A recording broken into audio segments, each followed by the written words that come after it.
यह साखी सिख इतिहास के पन्नों में स्वर्ण अक्षरों में दर्ज है। यह घटना केवल एक चमत्कार मात्र नहीं थी, बल्कि यह आने वाले समय के उस मीरी पीरी के मालिक, महान योद्धा और आध्यात्मिक गुरु के निर्भय स्वरूप का पहला प्रत्यक्ष प्रमाण था। सिख धर्म के 5वें गुरु श्री गुरु अर्जन देव जी के घर जब माता गंगा जी की कोख से बाल हरगोबिंद जी का जन्म 1595 हुआ तो संपूर्ण अमृतसर और सिख संगत में दीपावली जैसा माहौल था। गुरु घर के श्रद्धालु निहाल हो गए थे, क्योंकि उन्हें अपना भविष्य सुरक्षित दिखाई दे रहा था। लेकिन इस खुशी के बीच एक व्यक्ति ऐसा था जिसके हृदय में ईर्ष्या की ज्वाला धधक रही थी। वह थे गुरुजी के बड़े भाई बाबा पृथ्वीचंद। पृथ्वीचंद स्वयं को गुरु गद्दी का असली हकदार मानते थे। उन्हें पूर्ण विश्वास था कि गुरु अर्जन देव जी के बाद गद्दी उनके पुत्र मेहरबान को मिलेगी।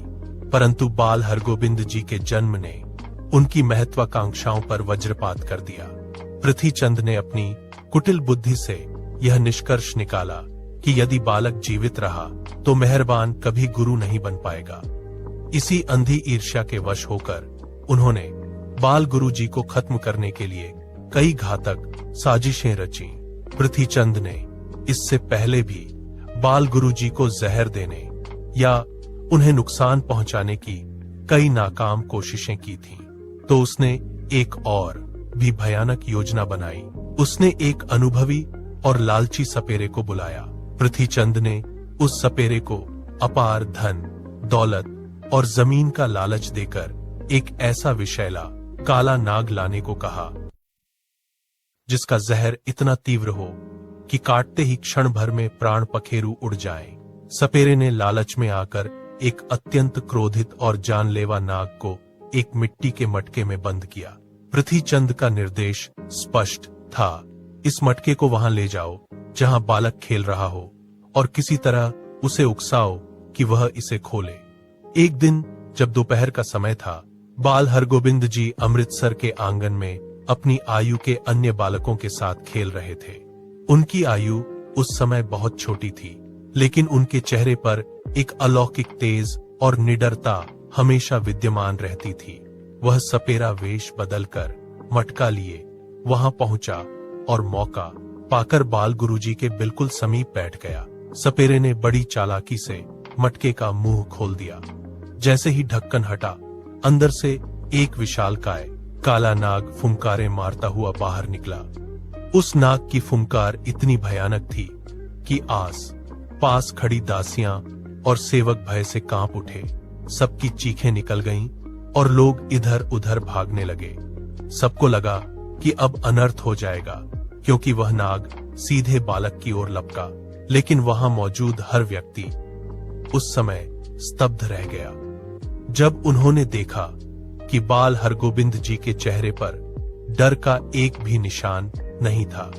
जहां कोई भी सामान्य बालक चीख मारकर भाग जाता, वहीं गुरु साहिब मुस्कुरा रहे थे। नाग ने अपना फन फैलाया और डसने के लिए बाल गुरु जी पर वार करना चाहा, लेकिन इससे पहले कि वह जहरीला दांत उनके कोमल शरीर को छू पाता, बाल हरगोबिंद जी ने बिजली जैसी तेजी से अपना नन्हा हाथ आगे बढ़ाया और नाग को उसकी गर्दन से दबोच लिया। यह दृश्य देख रहे सपेरे के पसीने छूट गए। उसे अपनी आंखों पर विश्वास नहीं हो रहा था कि एक नन्हा बालक इतने शक्तिशाली और विषैले जीव को इतनी मजबूती से कैसे पकड़ सकता है। बाल गुरुजी ने उस नाग को खिलौने की तरह हवा में लहराया और अपनी उंगलियों के दबाव से उसका सिर इस कदर मसला कि उस जहरीले जीव के प्राण पखेरु तुरंत उड़ गए। उन्होंने उस निर्जीव नाग को दूर फेंक दिया और फिर से वैसे ही शांत हो गए जैसे कुछ हुआ ही न हो। जब इस घटना की सूचना महल के भीतर गुरु अर्जन देव जी और माता गंगा जी को मिली तो वे तुरंत बाहर आए। मृत नाग को देखकर माता गंगा जी ने अपने लाडले को गले से लगा लिया। गुरु अर्जन देव जी जानते थे कि यह सब पृथ्वीचंद की करतूत है, लेकिन उन्होंने क्रोध करने के बजाय अकाल पुरख का आभार प्रकट किया। गुरु साहिब ने संगत को समझाया कि जो सत्य के मार्ग पर होता है और जिसका रक्षक स्वयं परमात्मा है, उसका विनाश कोई भी शक्ति नहीं कर सकती। उन्होंने इसी संदर्भ में गुरु ग्रंथ साहिब में दर्ज एक शब्द का भाव प्रकट किया कि परमात्मा अपने सेवकों की रक्षा हर कदम पर करता है। निष्कर्ष, यह साखी सिख इतिहास में बहुत बड़ा महत्व रखती है।